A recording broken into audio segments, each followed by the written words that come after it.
തുടർച്ചയായി പെയ്ത കനത്ത മഴയ്ക്ക് ശമനമായി ജനജീവിതം സാധാരണ നിലയിലേക്ക്.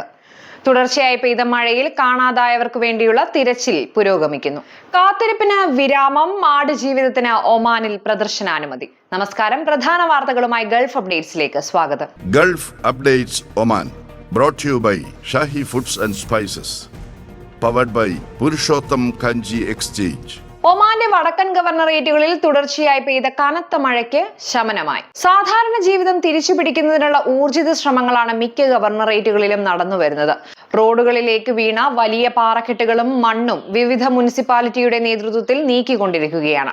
സുഹാർ, ബുറൈമി തുടങ്ങി വിവിധ സ്ഥലങ്ങളിൽ റോഡുകൾ പാടെ തകർന്നിട്ടുണ്ട്. ചിലയിടത്ത് പാതകൾ വിണ്ടുകീറിയ നിലയിലാണ്. ഇവയെല്ലാം യുദ്ധകാലാടിസ്ഥാനത്തിൽ നന്നാക്കി ഗതാഗതം സുഗമമാക്കുവാനുള്ള പ്രവർത്തനങ്ങളാണ് നിലവിൽ നടക്കുന്നത്. താഴ്ന്ന പ്രദേശങ്ങളിൽ നിന്നെല്ലാം വെള്ളം നീങ്ങി തുടങ്ങിയിട്ടുണ്ട്. കനത്ത മഴയിൽ ഖാബൂറ മുതൽ ഷിനാസു വരെ വൈദ്യുതിയും ആശയവിനിമയ സംവിധാനവും ഇന്റർനെറ്റ് സേവനവും ചൊവ്വാഴ്ച അർദ്ധരാത്രിയോടെ തടസ്സപ്പെട്ടു. എന്നാൽ ഇന്നലെ ഉച്ചയോടെ ഇവയിൽ അധികവും പുനഃസ്ഥാപിച്ചതായി അധികൃതർ വ്യക്തമാക്കിയിട്ടുണ്ട്. ഇന്റർനെറ്റ് സേവനം തടസ്സപ്പെട്ടത് സൂപ്പർ മാർക്കറ്റുകൾ, ഓൺലൈൻ ബാങ്കിംഗ്, ATM എന്നിവയുടെ പ്രവർത്തനത്തെ സാരമായി ബാധിക്കുകയും ചെയ്തു. ബാത്തിന, ബുറൈമി തുടങ്ങിയ ഗവർണറേറ്റുകളിലെ വെള്ളം കയറിയ വീടുകളിലെല്ലാം ചളിയും ഈത്തപ്പന മരങ്ങളെല്ലാം അടിഞ്ഞുകൂടി കിടക്കുകയാണ്. ഇവയെല്ലാം ശരിയാക്കി കാര്യങ്ങൾ പഴയതുപോലെ ആകാൻ ദിവസങ്ങൾ എടുക്കുമെന്ന് വീട്ടുകാർ പറഞ്ഞു. പ്രളയബാധിത മേഖലകളിലെ വാണിജ്യ സ്ഥാപനങ്ങളെല്ലാം കഴിഞ്ഞ 2 ദിവസങ്ങളായി അടഞ്ഞുകിടക്കുകയാണ്. എന്നാൽ ഇന്നു മുതൽ ഇവ തുറന്നു പ്രവർത്തിക്കാനാകുമെന്ന കണക്കുകൂട്ടലിലാണ് വ്യാപാരികൾ. അതേസമയം മഴയ്ക്ക് ശമനമുണ്ടായിരുന്നെങ്കിലും വടക്കൻ ഗവർണറേറ്റുകളിലെ മിക്ക വിലായത്തുകളിലും വാദികൾ നിറഞ്ഞൊഴുകുകയാണ്. ജനങ്ങൾ ഇവ മുറിച്ചു കടക്കരുതെന്നും ജാഗ്രത പാലിക്കണമെന്നും അധികൃതർ നിർദ്ദേശിച്ചിട്ടുണ്ട്. ഇന്ന് അൽവുസ്ത, ദോഫാർ സ്ഥലങ്ങളിൽ ഒറ്റപ്പെട്ട മഴയുണ്ടാകുമെന്നാണ് അധികൃതർ നൽകിയിരിക്കുന്ന മുന്നറിയിപ്പ്. തുടർച്ചയായി പെയ്ത മഴയിൽ കാണാതായവർക്ക് വേണ്ടിയുള്ള തിരച്ചിൽ പുരോഗമിക്കുന്നു. Royal Oman police, civil defence and ambulance authority, സന്നദ്ധ പ്രവർത്തകർ എന്നിവരുടെ നേതൃത്വത്തിലാണ് തിരച്ചിൽ നടപടികൾ പുരോഗമിക്കുന്നത്. അവശ്യ സാധനങ്ങൾക്ക് പ്രയാസങ്ങൾ നേരിടുന്ന വാദി ബനി ഖാലിദ് വിലായത്ത് നിവാസികൾക്ക് ROPയുടെ ഹെലികോപ്റ്റർ വഴി ഇവ എത്തിച്ചു നൽകി.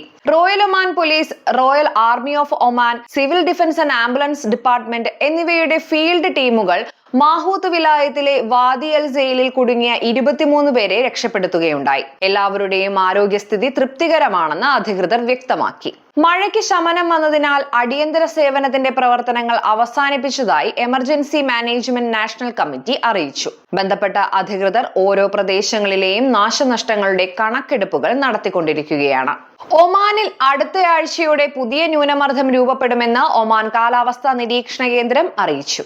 ഏപ്രിൽ 24, 25 തീയതികളിലായിരിക്കും ഒമാനെ ഇത് ബാധിക്കുക എന്ന് കാലാവസ്ഥാ നിരീക്ഷണ കേന്ദ്രത്തിലെ മുഹമ്മദ് അൽ മഷൈഖി അൽ വിസൽ പറഞ്ഞു.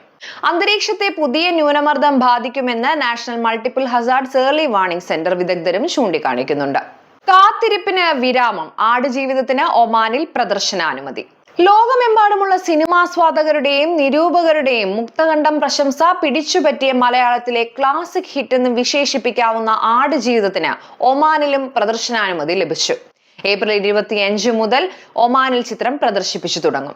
മാർച്ച് 28-ന് ലോകമെമ്പാടും പ്രദർശനം ആരംഭിച്ച ആടുജീവിതം ഏറ്റവും വേഗത്തിൽ 100 കോടി ക്ലബിൽ ഇടം പിടിക്കുന്ന മലയാള സിനിമ എന്ന ബഹുമതി നേടിയിരുന്നു. അതോടൊപ്പം ചിത്രത്തിന്റെ സാങ്കേതിക മികവിനും ഒമാനി കലാകാരൻ താലിബ് അൽ ബലൂഷിയുടെ പ്രകടനമടക്കം ഏറെ പ്രശംസ നേടിയെടുക്കുകയും ചെയ്തിരുന്നു. Vox cinema, Star cinema, Cinepolis ഉൾപ്പെടെ 25-ലധികം സ്ക്രീനുകളിൽ ആടുജീവിതം പ്രദർശനം ആരംഭിക്കുമെന്നാണ് അറിയുവാൻ കഴിയുന്നത്. ചിത്രത്തിന്റെ ഓൺലൈൻ ബുക്കിംഗ് ഉടൻ ആരംഭിക്കും. മലയാളത്തിലെ ഏറ്റവും മികച്ച ദൃശ്യാനുഭവം എന്ന പ്രശംസ നേടിയ ആടുജീവിതത്തിന്റെ മികച്ച ആസ്വാദനം പ്രേക്ഷകർക്ക് ലഭിക്കുവാൻ തിയേറ്ററുകളിൽ വിപുലമായ സജ്ജീകരണം ഒരുക്കിയിട്ടുണ്ട്. പ്രീമിയർ കപ്പ് 2020 ടൂർണമെന്റിൽ ഗ്രൂപ്പ് ചാമ്പ്യന്മാരായ ഒമാൻ സെമിയിൽ കടന്നു. അവസാന മത്സരത്തിൽ കുവൈത്തിനെ 46 റൺസിനാണ് ഒമാൻ തകർത്തത്. ആദ്യം ബാറ്റ് ചെയ്ത ഒമാൻ നിശ്ചിത 20 ഓവറിൽ 9 വിക്കറ്റ് നഷ്ടത്തിൽ 200 റൺസാണ് എടുത്തത്. മറുപടി ബാറ്റിംഗിന് ഇറങ്ങിയ കുവൈത്തിന് 9 വിക്കറ്റ് നഷ്ടത്തിൽ 154 റൺസ് എടുക്കുവാനേ സാധിച്ചുള്ളൂ. 29 റൺസ് വഴങ്ങി 4 വിക്കറ്റ് എടുത്ത സീഷാൻ മഖ്സൂദ്, 14 റൺസിന് 3 വിക്കറ്റ് സ്വന്തമാക്കിയ ആഖിബ് ഇല്യാസ് എന്നിവരുടെ ബൌളിംഗ് മികവാണ് ഒമാന് വിജയം എളുപ്പമാക്കിയത്. ഗൾഫ് അപ്ഡേറ്റ്സ് പൂർണ്ണമാകുന്നു. നന്ദി, നമസ്കാരം. ഒമാനിലെ ആദ്യത്തെ ധനവിനിമയ സ്ഥാപനം Bring home your exchange. 100 years of tradition. We exchange trust. Gulf updates നിങ്ങളുടെ വാട്സാപ്പിൽ ലഭിക്കുന്നതിന് നിങ്ങളുടെ പേരും സ്ഥലവും 96201150 എന്ന നമ്പറിലേക്ക് വാട്സാപ്പ് മെസ്സേജ് അയക്കൂ. Gulf updates Oman brought you by Shahi foods and spices, powered by Purushottam Kanji exchange.